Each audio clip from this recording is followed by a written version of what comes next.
So we just got out of 1200 Baker, and we registered 37 new voters, 44 mail-in ballots.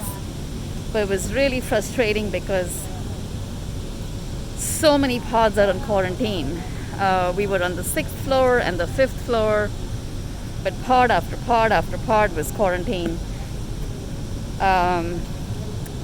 There's 22, 24, 26, 28 people in each pod, mostly 26 to 28 in each pod that we saw. It was good to see a whole pod in the rec room, but then the fire alarm went off, so that was a bit crazy on the 6th floor. And we were supposed to go to the 3rd floor, but then they said no, the whole floor is quarantine.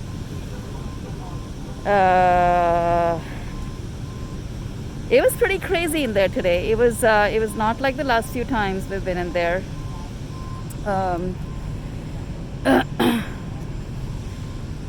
Mostly because I think people are so stressed out. They've been so cooped up and no visitation. You could tell that they were acting differently.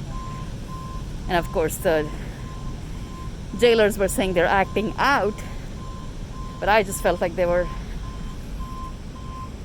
acting the way they were because they've been cooped up. So there was sanitizer on the walls everywhere.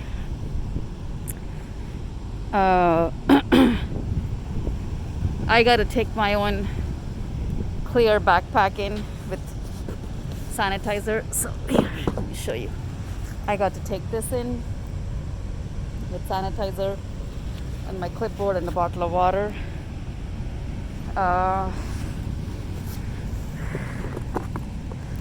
We ran into lunchtime at 10 o'clock. So that was hard. Lots of Johnny Sacks, lots and lots and lots of Johnny Sacks. And I asked about some of the lunches that were in styrofoam boxes, and one of the detention officers said that those are special diets for people who are on special diets. But other than that, everybody else is just getting Johnny Sacks, which is just a brown bag with a sandwich and maybe a fruit. So what else? Yeah, they don't have sanitizers. In fact, we were given strict instructions to be careful with our hand sanitizers. They didn't want them to drink them. Oh, they'll drink it. That's what she kept saying. They'll drink it if you leave them lying around. They'll drink it.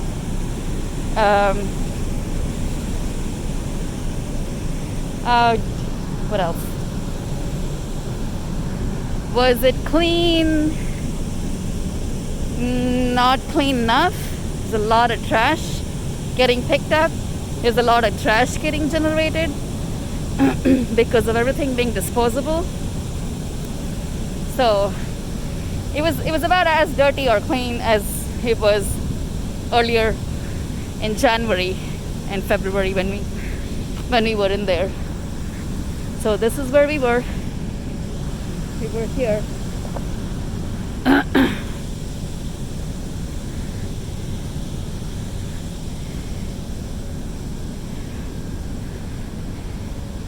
And we saw lots of people on waiting outside the medical unit, sitting for their turn to be seen by a doctor, I guess.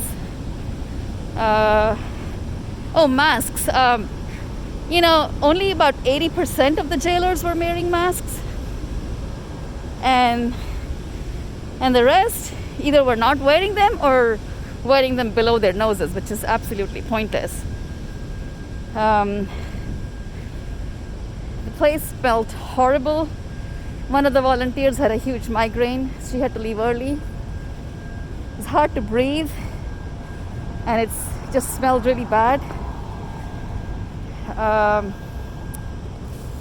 And it just felt depressing today. I mean, it's always depressing, but I think today we could sense how depressed and anxious and stressed out everybody was in there.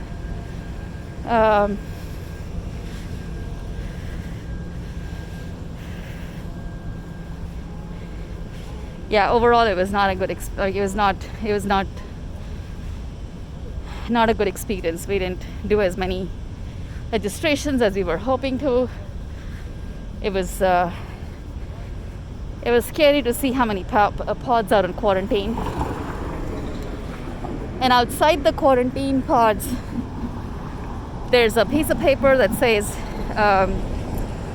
it has the date on which they started quarantine. So I'm assuming that's supposed to be so they can count 14 days. But they have all kinds of quarantine. They have observational quarantine, they have hotspots, they have reverse quarantine for pregnant women. So observational is if they think someone might have COVID because they might have had symptoms. So they're just checking them, after intake. But hotspots are when they have confirmed cases. And reverse quarantine for pregnant women is where they have them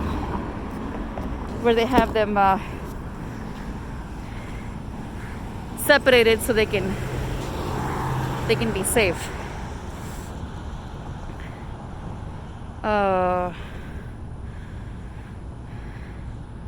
lot of the inmates were not wearing, a lot of the men in there were not wearing their masks. Some were, but a lot weren't. And I mean, there's no point. The ones in the hallways were, the ones who were trustees, they were. But in the pods, they weren't. And when they were talking to us, they weren't. And the jailers weren't telling them to put on their masks. I mean, the whole thing's getting really normalized, I think.